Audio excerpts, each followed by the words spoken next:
जय माता दी। अभी तक हमने आपको माता की कहानी के 5 अध्याय का अध्ययन आपको करवा दिया है। अगर आपने नहीं देखा तो इस चैनल में जाकर भाग 1, भाग 2, भाग 3, भाग 4 और भाग 5 देख सकते हैं। अब हम आपको भाग 6 के बारे में बता रहे हैं। इस रूप में यात्रा का यह क्रम वर्षों चलता रहा। फिर अकस्मात देश का विभाजन हो गया। आज़ादी के बाद देश 2 टुकड़ों में बँट गया। देश विभाजन का सबसे बड़ा प्रभाव पंजाब पर पड़ा। पंजाब से ही ज़्यादातर लोग माता वैष्णो के दर्शनों के लिए आया करते थे। इस परिवर्तन के कारण वे अप्रत्याशित रूप से प्रभावित हुए। इस अंतराल में यात्रा की गति मंद हो गई, किंतु वर्तमान में अब हर एक प्रदेश के लोग यहाँ भारी संख्या में पहुँचने लगे हैं। यात्रा में गति आने लगी। गत 20-22 वर्षों में माता के दर्शनों को आने वाले यात्रियों की संख्या कुछ हजार से कई लाख वार्षिक हो गई है।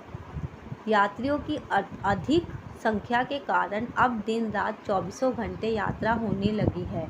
विश्राम और आराम को, कीर्तन, यज्ञ और होम को बहुत कम यात्री महत्व देते हैं। कुछ लोग एक ही दिन में यात्रा समाप्त करना चाहते हैं। कभी कभी भीड़ इतनी अधिक हो जाती है कि यात्रियों को माता वैष्णो के दर्शनों के लिए कई कई दिन प्रतीक्षा करनी पड़ती है। लंबी यात्रा और लंबी प्रतीक्षा के उपरांत जब यात्री गुफा के अंदर माता के दरबार में पहुंचता है तो उसे कुछ क्षणों में ही बाहर ढकेल दिया जाता है।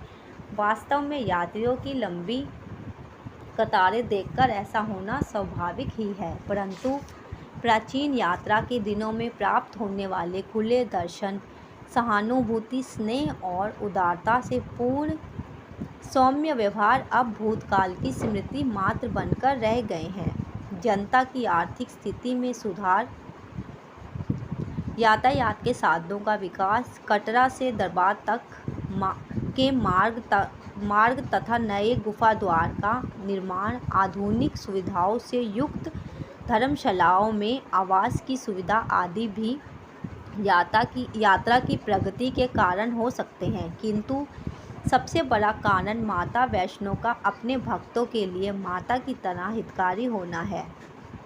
माता वैष्णो के हजारों भक्त इस बात के साक्षी हैं कि उन्होंने माता के दरबार में उपस्थित होकर श्रद्धा और विश्वास से जो भी मांगा उन्हें मिला। प्राचीन ऐतिहासिक और पौराणिक प्रसंग भी उसी तथ्य को प्रमाणित करते हैं।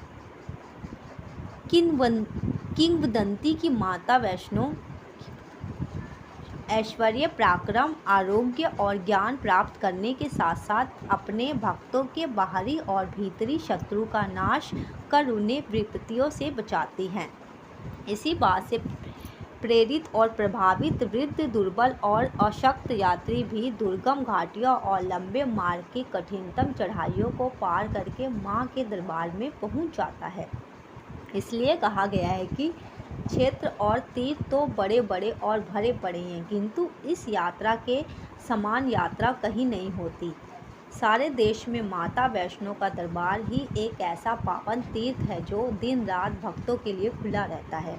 2 घंटे प्रातः और सायंकाल माता की पूजा और आरती होती है। केवल इसी समय गुफा में यात्रियों का प्रवेश होना नहीं है।